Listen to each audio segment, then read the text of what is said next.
have behind me is kind of a little bit of a messed up situation. You had an addition on the house that was done and they sandwiched it to the old house. And when it comes together, you're getting a lot of water that's rotting out the siding.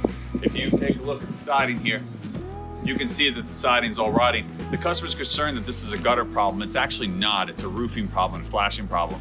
Gutter is not watertight to the house. When the gutter comes to the house, it pushes up against the siding, okay?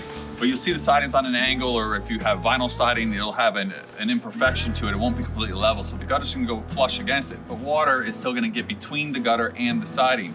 So you need a diverter up there. So what's happening up top here is that there's no diverter, and so the water is going between the gutter and the siding, and it's rotting up the siding.